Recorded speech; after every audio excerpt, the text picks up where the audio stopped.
Wait for me, I'm not far behind. I know that I can change. Remembering all of those nights beneath the window frame. Don't know why we keep going round and round in the same place. Can't decide. Live my life on the ground or in outer space. Memories keep me waiting for you. Keep me waiting for you. Leave with me to the stars above. I think I'm ready for you. Wait for me. Assalamualaikum warahmatullahi wabarakatuh. Halo, bertemu lagi dengan saya, Sylvie. Hari ini kita akan mengenal tentang sistem transportasi udara. Pada pembelajaran kali ini, mahasiswa diharapkan mampu menjelaskan konsep dasar sistem transportasi udara yang mencakup pesawat udara, bandar udara, ruang udara dan perusahaan angkutan udara serta mampu menganalisis peran sistem transportasi udara dalam mendukung konektivitas nasional dan internasional. Materi pembelajaran meliputi peran sistem transportasi udara, pesawat udara, bandar udara, ruang udara, perusahaan angkutan udara, kuis dan kesimpulan. Tahukah Anda bagaimana peran sistem transportasi udara? Sistem transportasi udara merupakan bagian integral dari sistem transportasi nasional maupun global. Ia melibatkan unsur-unsur seperti operator penerbangan, bandar udara, penyedia layanan navigasi, pengguna jasa, penumpang dan kargo, serta regulator. Peran sistem transportasi udara sangat penting dalam mempercepat mobilitas manusia dan barang, memperkuat konektivitas antar wilayah, dan mendorong pertumbuhan ekonomi. Pengembangan transportasi berperan sebagai urat nadi kehidupan ekonomi, sosial, budaya, politik dan pertahanan keamanan diarahkan pada terwujudnya Sistranas yang andal dan berkemampuan tinggi serta diselenggarakan secara terpadu dan sinergis, tertib, lancar, aman, nyaman, dan efisien dalam menunjang dan menggerakkan pembangunan, mendukung mobilitas manusia, barang dan jasa, mendukung pola distribusi nasional, pengembangan wilayah dan peningkatan hubungan internasional. Faktor-faktor penting yang berperan dalam sistem transportasi adalah 1. Pola bangsa-bangsa dalam berdagang. Pola perdagangan internasional menentukan arus barang dan jasa antar negara, sehingga sistem transportasi udara harus mampu mengakomodasi kebutuhan ekspor-impor yang efisien dan cepat, terutama untuk barang bernilai tinggi dan waktu sensitif. 2. Pertumbuhan penduduk. Semakin banyak jumlah penduduk, semakin tinggi pula permintaan akan mobilitas dan distribusi barang. Pertumbuhan ini mendorong pengembangan jaringan transportasi udara untuk melayani rute-rute baru dan meningkatkan kapasitas angkut. 3. Peningkatan kemakmuran bangsa-bangsa. Kenaikan pendapatan masyarakat meningkatkan kemampuan untuk bepergian dan berbelanja secara global. Hal ini mendorong peningkatan permintaan terhadap jasa transportasi udara, baik untuk penumpang maupun kargo. 4. Pengurangan gangguan-gangguan strategis pada transportasi. Stabilitas politik, keamanan wilayah udara, dan kesiapsiagaan terhadap bencana sangat penting untuk menjaga kelancaran operasional transportasi. Pengurangan gangguan ini memperkuat keandalan dan kontinuitas sistem transportasi udara. 5. Upaya peningkatan efisiensi dalam transportasi. Inovasi teknologi, manajemen lalu lintas udara, dan optimasi operasional maskapai menjadi kunci dalam menurunkan biaya, meningkatkan kecepatan, dan menjaga keberlanjutan sistem transportasi udara. 6. Angkutan dan lingkungan. Transportasi udara memiliki dampak lingkungan seperti emisi karbon dan kebisingan. Oleh karena itu, sistem transportasi perlu menyeimbangkan antara kebutuhan mobilitas dan upaya perlindungan lingkungan melalui penerapan teknologi ramah lingkungan dan kebijakan berkelanjutan. Penerbangan adalah satu kesatuan sistem yang terdiri atas pemanfaatan wilayah udara, pesawat udara, bandar udara, angkutan udara, navigasi penerbangan, keselamatan dan keamanan, lingkungan hidup, serta fasilitas penunjang dan fasilitas umum lainnya.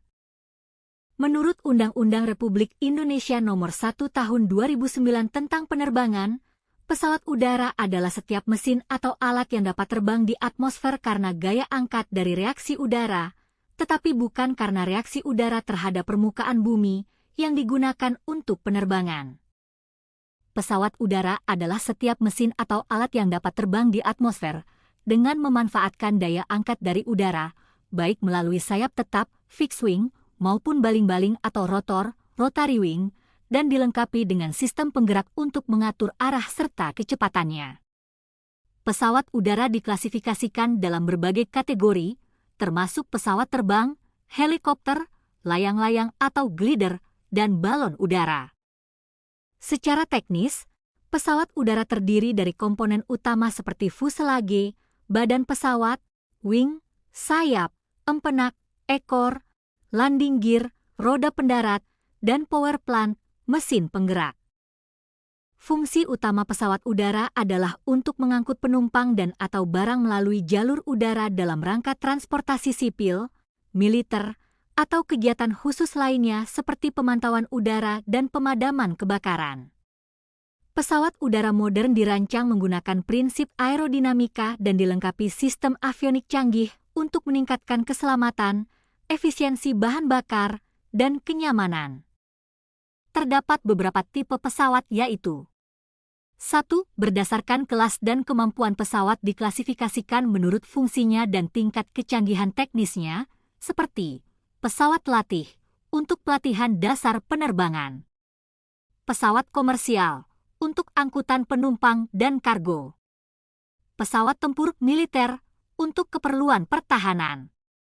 Pesawat khusus, seperti pemadam kebakaran udara, survei, dan medis. 2.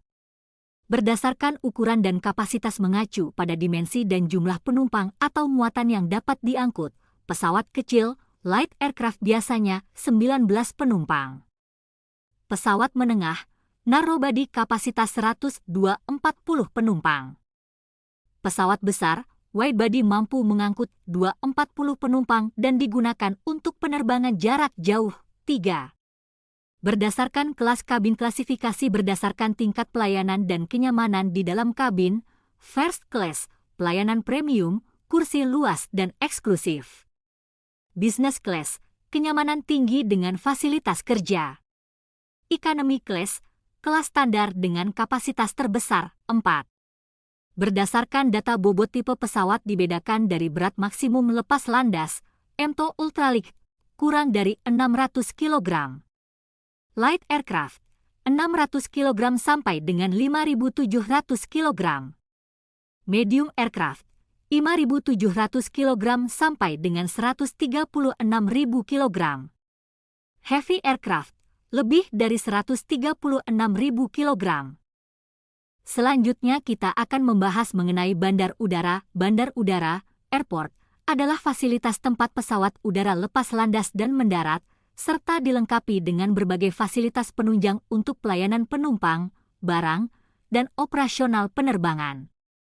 Bandar udara merupakan simpul utama dalam sistem transportasi udara dan memiliki peran strategis dalam konektivitas nasional dan internasional. Bandar udara berperan dalam ekonomi dan pembangunan seperti meningkatkan konektivitas antar wilayah, mendorong pertumbuhan pariwisata, membuka lapangan kerja langsung dan tidak langsung, meningkatkan nilai properti dan investasi sekitar bandara, dan menjadi pusat logistik dan distribusi nasional.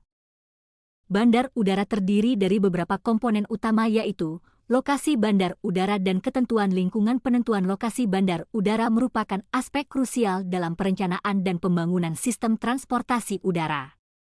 Lokasi yang dipilih akan berdampak langsung pada keselamatan penerbangan, efisiensi operasional, dampak lingkungan, serta kontribusi terhadap pertumbuhan ekonomi wilayah sekitarnya. Landasan pacu, atau runway, adalah salah satu elemen paling vital dalam infrastruktur bandar udara. Runway merupakan jalur utama tempat pesawat melakukan proses lepas landas, take-off, dan mendarat, landing. Keberadaan dan kualitas runway sangat menentukan keselamatan, kelancaran, dan kapasitas operasional suatu bandar udara. Landas hubung atau taxiway adalah bagian dari sisi darat bandar udara yang berfungsi sebagai jalur penghubung antara landasan pacu, runway, dengan apron, hanggar, atau fasilitas lainnya. Taxiway memungkinkan pesawat untuk bergerak dari satu area ke area lainnya tanpa mengganggu operasi di landasan pacu. Apron adalah area di bandara yang digunakan untuk parkir, pemuatan dan pembongkaran penumpang atau kargo, pengisian bahan bakar, dan kegiatan pelayanan pesawat lainnya. Apron terletak di antara terminal, taxiway, dan fasilitas pendukung lainnya. Terminal penumpang adalah prasarana transportasi yang berfungsi sebagai tempat pemberhentian sementara kendaraan umum untuk menaikkan dan menurunkan penumpang serta barang. Terminal juga berperan dalam pengendalian, pengawasan, pengaturan, dan pengoperasian arus angkutan penumpang dan barang, guna melancarkan perjalanan menuju tujuan akhir. Terminal kargo adalah fasilitas penting di bandar udara yang digunakan untuk memproses pengiriman dan penerimaan muatan udara, baik domestik maupun internasional. Fasilitas ini berperan sebagai titik peralihan antara moda transportasi darat dan udara, memungkinkan perpindahan barang secara efisien dalam rantai pasokan. Menara pengawas atau Aerodrome Control Tower adalah fasilitas di bandara yang digunakan oleh pengendali lalu lintas udara untuk mengawasi dan mengatur pergerakan pesawat di area bandara. Dari menara ini, pengendali memiliki pandangan langsung ke landasan pacu, taxiway, dan apron, memungkinkan mereka untuk memberikan instruksi yang tepat kepada pilot. Fasilitas penunjang di bandar udara adalah infrastruktur dan layanan tambahan yang mendukung operasional utama bandara, seperti landasan pacu dan terminal penumpang. Fasilitas ini mencakup berbagai elemen yang memastikan kelancaran, keamanan, dan kenyamanan bagi penumpang, kru, serta operasional penerbangan secara keseluruhan. Pengembangan dan pengelolaan fasilitas penunjang diatur oleh standar nasional dan internasional, seperti yang ditetapkan oleh Organisasi Penerbangan Sipil Internasional, ICAO, dan peraturan dari Direktorat Jenderal Perhubungan Udara Indonesia.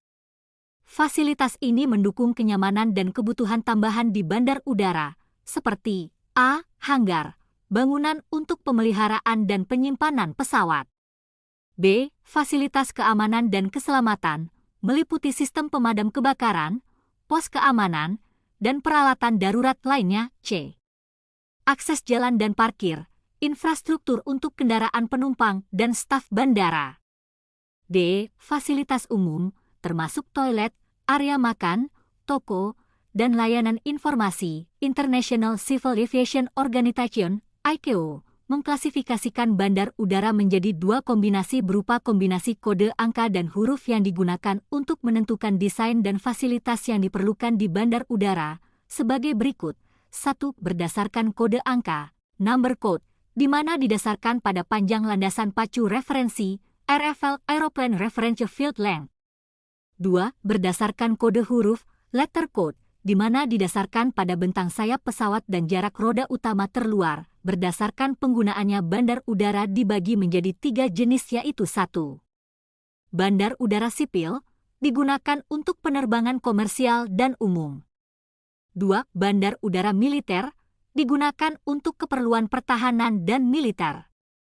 3. Bandar udara enklave sipil, merupakan bandar udara militer yang juga digunakan sebagai penerbangan sipil seperti Bandar Udara Halim Perdana Kusuma di Jakarta. Bandar udara bukan hanya tempat pesawat mendarat dan lepas landas, tetapi juga pusat pertumbuhan ekonomi dan pembangunan wilayah. Pemahaman menyeluruh tentang fungsi dan pengelolaan bandara penting diketahui agar dapat berkontribusi dalam sistem transportasi udara yang aman, efisien, dan berkelanjutan. Ruang udara adalah wilayah di atas permukaan bumi yang mencakup atmosfer dan digunakan untuk navigasi penerbangan.